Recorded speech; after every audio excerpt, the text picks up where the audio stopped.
siapkan hatiku, Tuhan, untuk dengar firman-Mu. Ku siapkan hatiku, Tuhan, untuk dengar firman-Mu.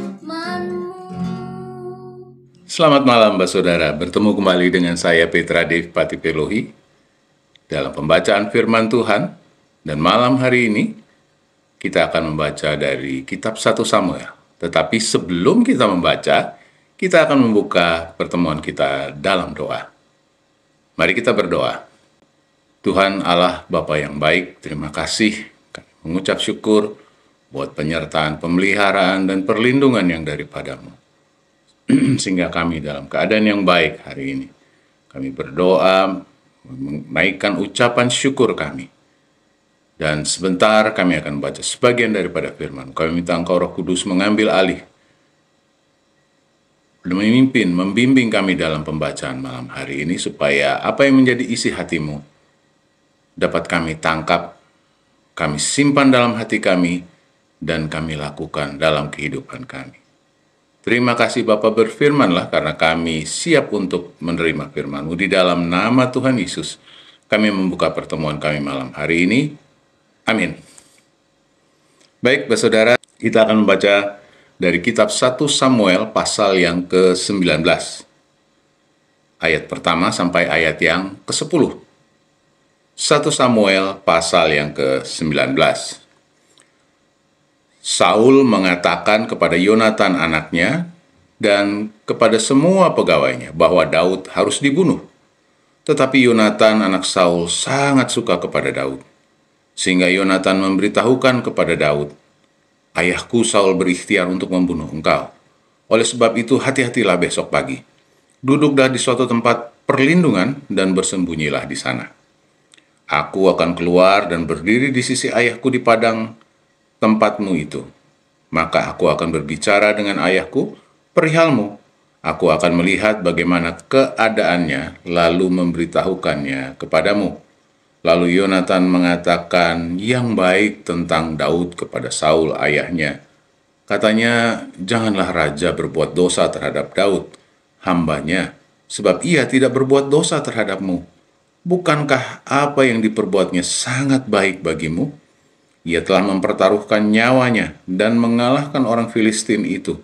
Dan Tuhan telah memberikan kemenangan yang besar kepada seluruh Israel.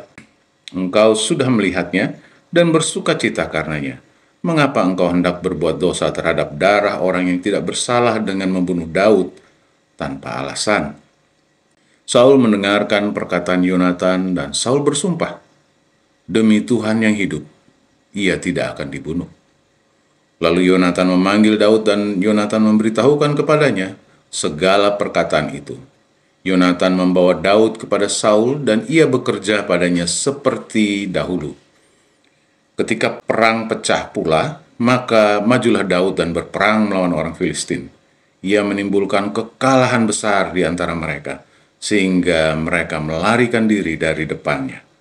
Tetapi roh jahat yang daripada Tuhan menghinggap pada Saul ketika ia duduk di rumahnya dengan tombaknya di tangannya dan Daud sedang main kecapi.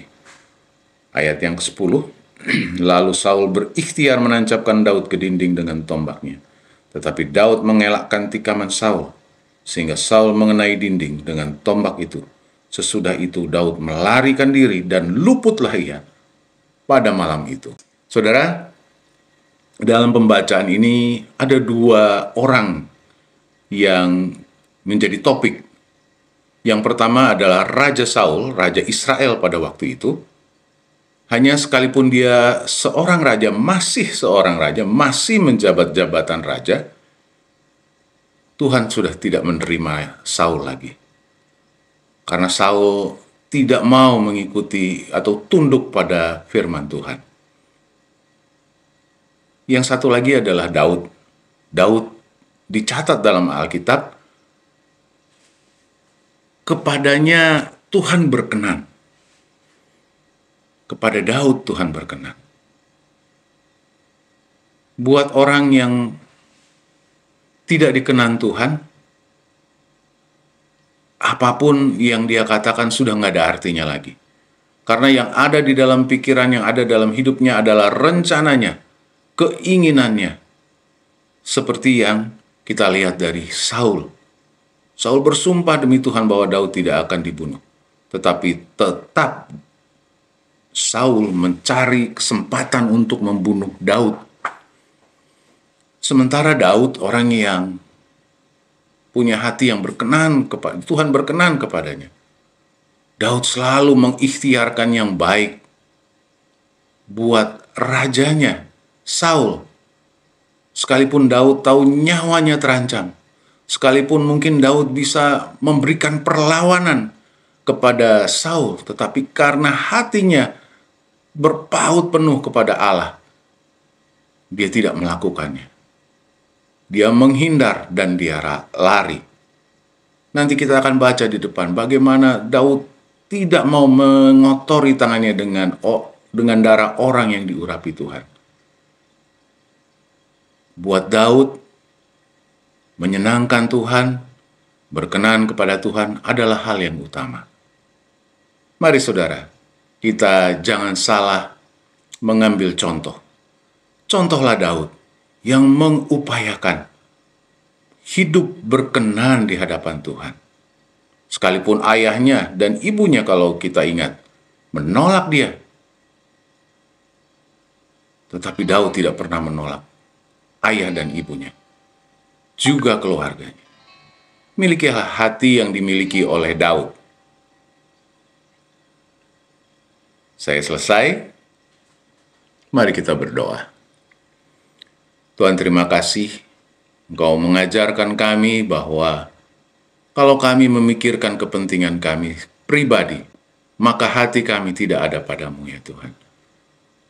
Tetapi kalau kami mementingkan kepentingan yang lain, kalau kami menjaga hati kami untuk bisa tetap mengasihi orang-orang yang lain, yang bahkan mereka yang mengusahakan kecelakaan bagi kami,